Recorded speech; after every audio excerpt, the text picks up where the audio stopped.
Hello, in this video we're going to derive the generating functions for a normal distribution. That means the factorial generating function, the moment generating function, the characteristic function for a normal distribution. Here are the definitions, and let's just jump right in. So the first one, the factorial moment, it generates the factorial moments of a normal, and we represent that by a to t, which is defined as the expected value of t to the x. So this means stick in t to the x and then times it times the normal density and integrate over all possible values. But instead of t to the x, we're going to take the log of it and then bring the x out front and take the e to it.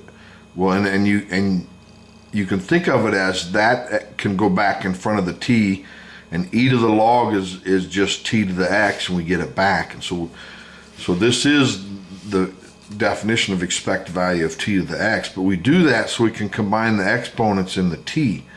So here we take this and multiply it times 2 sigma squared and divide it by 2 sigma squared, so eventually we can combine those fractions. And that's what we do here. We take that into the exponent, which is right here. So, and then I expand this quadratic here, this squared term. And then what I want to do is complete the square. So we have x squared, and then I combine the x, and then that will be taken out because it doesn't have an x. And I'm gonna kind of skip that step of completing the square and kind of jump to it. So this is the completed square, and this is the constant terms that are left over from completing the square. Well, and the reason you do that is because now this is a normal distribution, or looks like a normal. Well, this is the mean, and the variance, of course, is sigma squared. So this integrates to 1, leaving just that constant term. So now let's look at this constant term. Let's square this term, and that's what we do here. The mu's drop out, and then we can take this into each term, and we get this.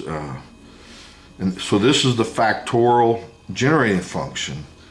And so let's use it once, and then so we generate the first factorial moment, which is equivalent to the expected value.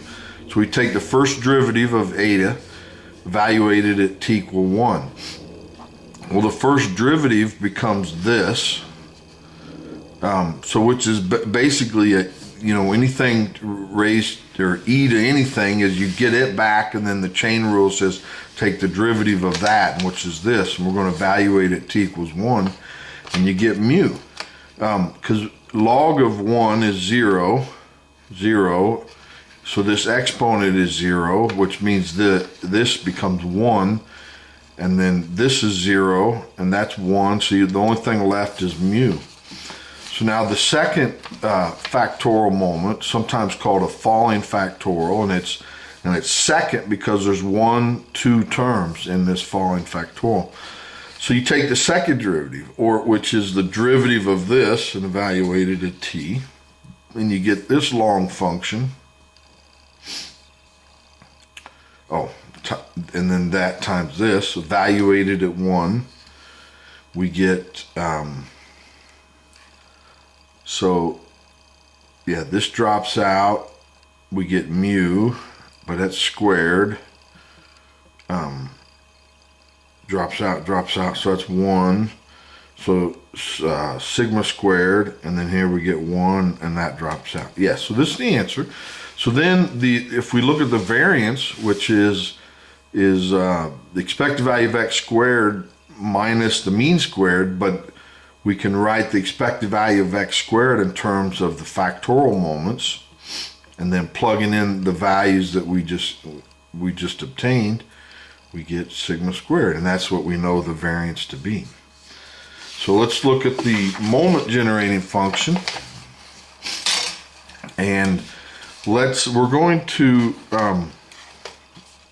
redefine, we're going to let z be this standardized normal, so z ends up being a standard normal, and the density for that is this. So let's look at the, let's find the moment generating function for z, which is e to the tz.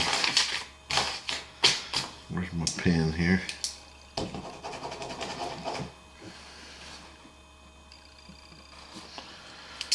And then, so we put e to the tz in our density, and we can combine those e's and we get this. We're going to have to take this times 2 divided by 2. Now we complete the square on that, which is this, and this is the leftover term. And then this integrates to 1, so we're left with just e to the t squared over 2.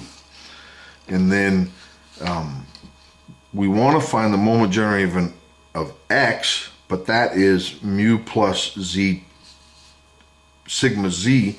So if we back solve for x here, but then the properties of the moment generating function says we can take e to the tu, and then the moment generating function with regards to z, which we just found, but plug in a zt. And that's one of the properties we looked at in this little mini series. So you plug in sigma t for t, and you get e to the tu. That's it. You can combine those to this, and that's the moment generating function for a normal distribution. Now the characteristic function is phi of t, which is the expected value of itx, but that's the same as the moment generating function for x, but just plug in it.